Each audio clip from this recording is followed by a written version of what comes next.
ये सिमेज का कॉलेज है, लेकिन इसको मैंने centre of excellence, centre of excellence का मतलब समझते हो? उत्कृष्टता, उत्कृष्टता का केंद्र, सेंटर ऑफ एक्सीलेंस। कई सारे संस्थान ऐसे होते हैं जिनको केंद्र सरकार या राज्य सरकार बोलती है कि ये सेंटर ऑफ एक्सीलेंस बनाएंगे, इसको ये उत्कृष्टता का उदाहरण बनाएंगे। तो मैं तो कोई केंद्र और राज्य ने नहीं बनाया इसको, मैं खुद ही कहता हूं कि मैं बनाऊंगा इसको सेंटर ऑफ एक्सीलेंस। और इसका मैंने नाम रखा है, इसका नाम रखा है Sumedh Buddha centre of excellence.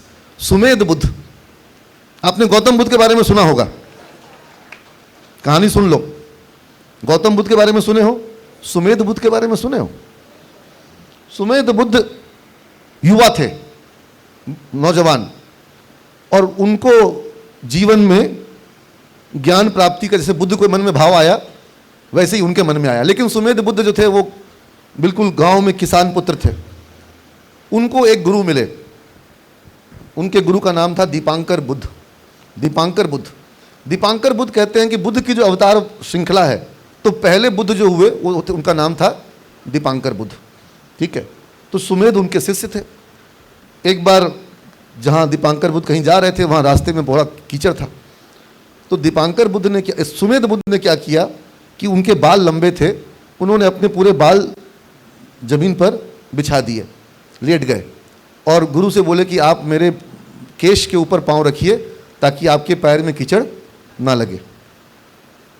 कहते हैं कि दीपांकर बुद्ध इतना, गुरु उनसे इतना, उनके समर्पण को देख करके, उनके डिवोशन को देख करके इतना प्रभावित हो गए कि उन्होंने उसको आशीर्वाद दिया कि तुम जिस ज्ञान प्राप्ति के लिए ललायित हो, जो तुमको बुद्धत्व चाहिए, तुमको वो प्राप्त होगा, और पूरे विश्व में तुम्हारा जो है वो पूरा विश्व जो है तुम्हारे ज्ञान से प्रकाशित होगा।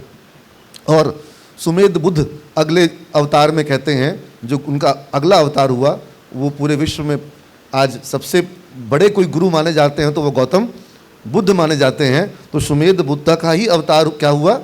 गौतम बुद्ध। लेकिन वो क्या, उनका कहानी क्या है कि गुरु के आशीर्वाद से ट्रांसफॉर्म हुए। मैं कहता हूं कि ये जो हमारा Sumedh Buddha centre of excellence है, यहाँ पर तुम अपने आप को डिवोट करोगे और तुम्हारे टीचर तुम पर इतना एफर्ट करेंगे कि तुमको अगला अवतार नहीं, इसी अवतार में ट्रांसफॉर्मेशन हो, रूपांतरण हो। तुम आज जैसे जिस स्वरूप में आए हो, जब यहाँ से बाहर निकलोगे तो आत्मविश्वास से परिपूर्ण, एक कॉन्फिडेंट और एक कहते हैं ना कि मजबूत छवि वाले, एक मजबूत नागरिक के रूप में, मजबूत छात्र के रूप में तुम बाहर निकलो। आत्मविश्वास हो, कॉन्फिडेंस हो, पर्सनैलिटी हो। ये मैं चाहता हूं कि तुम लोग का रूपांतरण हो Sumedh Buddha centre of excellence के माध्यम से।